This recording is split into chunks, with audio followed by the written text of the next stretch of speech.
Hi, Miss Paul's class. This is Mrs. St. Germain. I hope you guys are all staying busy, but most importantly, healthy, both you guys and your families. I do miss all your guys' faces, and I hope we can all get back to a normal schedule soon. But in the meantime, as you guys have to keep learning, I have to do the same. So I have worked on a few lesson plans for you guys based off traditional literature. If you guys can remember in the class about 2 weeks ago, we were working on the Three Little Pigs and different morals that were learned. Some morals that you guys thought were throughout all the versions of the books were something like don't judge a book by its cover. Because if you remember in the last book, the wolf wasn't what we all thought it was, but because somebody said that, we all believed it.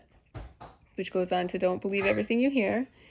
And then always treat everybody the way you want to be treated. Those were 3 things that you guys all decided as a class were throughout all the versions of the book. And now we're going to try to do the same with Goldilocks and the 3 Bears. I have 4 different versions that I'm going to read to you guys throughout 4 different videos for you guys to be able to watch. And after each story, I have different activities that you guys might be able to work on at home.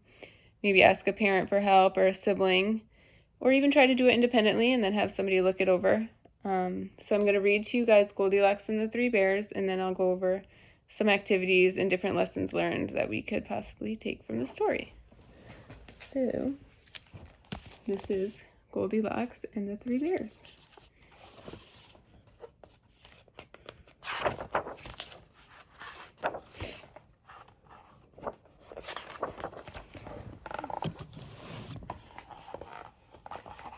Once upon a time, there lived a little girl named Goldilocks, who was very, very good, except that sometimes she forgot to do things that her mother told her to do. Yes, she did. Fortunately, most of the things she forgot to do were small things, like forgetting to tie her shoe or forgetting to wipe her mouth after eating bread and jam, and so it didn't matter too much. But once in a while, Goldilocks would forget not to do things that her mother told her not to do. And that kind of forgetting would lead to much more serious trouble.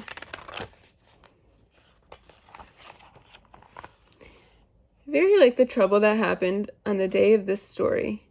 It all began one sunny morning when Goldilocks asked if she could go out to the meadow to pick flowers. "You may go," said her mother, "but make sure not to go into the woods. I've heard that family of bears lives there." "Yes, Mama," said Goldilocks, and she picked up her flower basket and she left out the door. But very soon she saw a butterfly, and she began to chase it. And as luck would have it, that butterfly led her to the very edge of the woods. And then, just then, Goldilocks saw a pretty yellow bird, and wanting to see more pretty birds, she forgot not to do what her mother told her not to do. And she followed a path up into the woods, looking for pretty birds.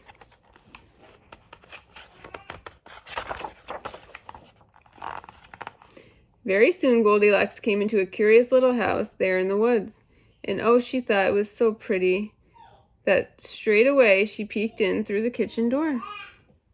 In the meantime, the family of bears who lived there had just left out the front door for a walk, while their bowls of breakfast porridge cooled off on their kitchen table.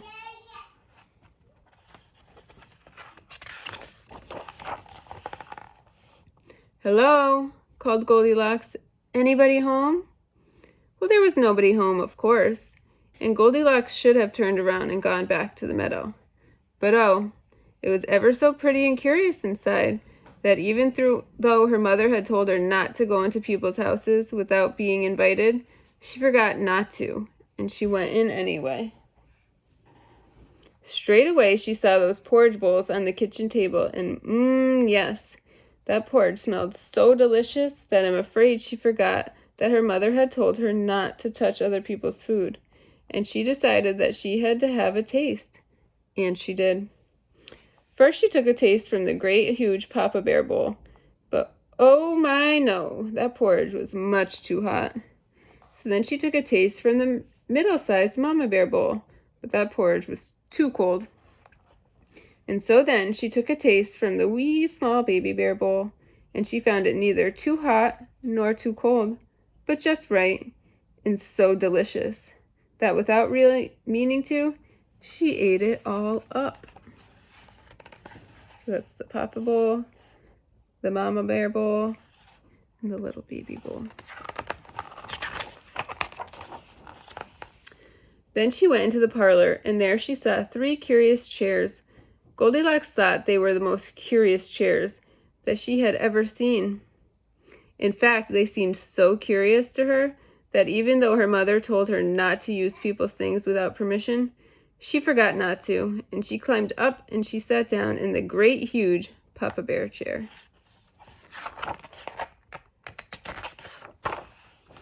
But after only a moment or two, she found that great huge chair was much too hard for her.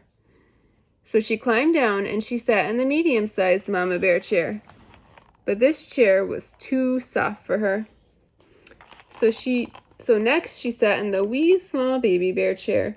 And this chair she found neither too hard nor too soft, but just right. But when she leaned back to make herself more comfortable, it broke and dropped her onto the floor with a crash. Well, you might think that being dropped on the floor like that would have put a stop to her being so curious. But no, it didn't. Sadly, no. For just then, Goldilocks saw the curious little stairs, and she was so intrigued that she went up them. At the top, she found an even more curious and pretty room. And even though her mother had often told her not to be nosy about other people's private business, she forgot not to. And she went in, and there she saw 3 curious beds. And straight away she climbed up into the great huge Papa Bear bed. But very like the great huge Papa Bear chair, Goldilocks found it too hard for her. So she tried the medium-sized Mama Bear bed, but just like the Mama Bear chair, she found it too soft for her. And so last she tried the wee small Baby Bear bed, and yes, she found it neither too hard nor too soft, but just right, and so very, very comfortable, that without really meaning to, she fell sound asleep. Then, just then, the Bear family returned from their walk. The great huge Papa Bear went over to the kitchen table, and in his great huge voice he said, "Someone's been eating my porridge!" Then the Mama Bear looked at her bowl, and in her medium-sized voice she said, "Someone's been eating my porridge." And then the Baby Bear looked at his bowl, and in his wee small voice he said, "Someone's been eating my porridge," and they ate it all up. Then they went into the parlor. "Someone's been sitting in my chair," said the Papa Bear in his great huge voice. "And someone's been sitting in my chair," said the Mama Bear in her medium-sized voice. "And someone's been sitting in my chair," cried the Baby Bear in his wee small voice. "And they broke it all up." Cautiously, the bears went up the stairs.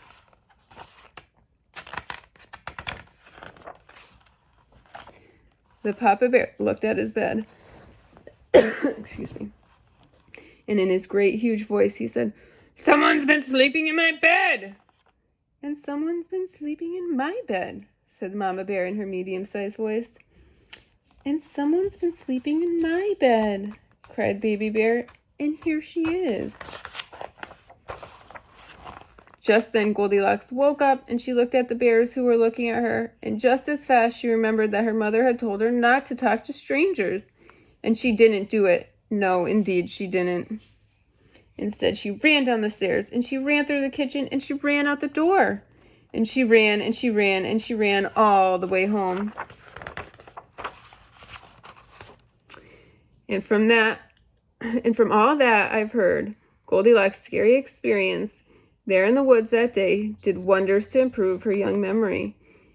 And while it's true that she still sometimes forgets to do small things like tying her shoe or wiping her mouth after eating bread and jam, Goldilocks never, ever forgot to do what her mother told her not to do. Ever, ever, ever again. So that is our first version of Goldilocks and the Three Bears.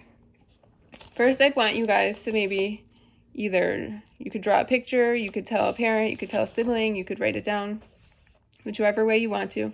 Write down different lessons that you think Goldilocks may have learned within this story. I know one I could tell you guys is always listen to what your parents say or think before you do something. So those are two that you guys could probably start with.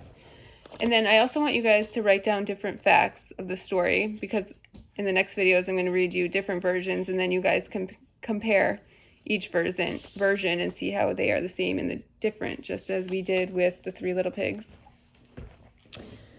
If we were in class, we are going to work on a sheet like this. So if you guys have a piece of paper, maybe you could write down the different characters that were in the book, write about the different settings, and then draw the things that Goldilocks tried at the bear's house in order from 1, 2, 3. You could write, you could draw, and then this is something you could keep to help you with each version of the story. And then I think that's it. So like I said, I miss seeing you guys, all your faces. I will work on another video. Next we are going to read Goldilocks and the Three Bears, and I'll have different activities that you guys can do at home. Thanks.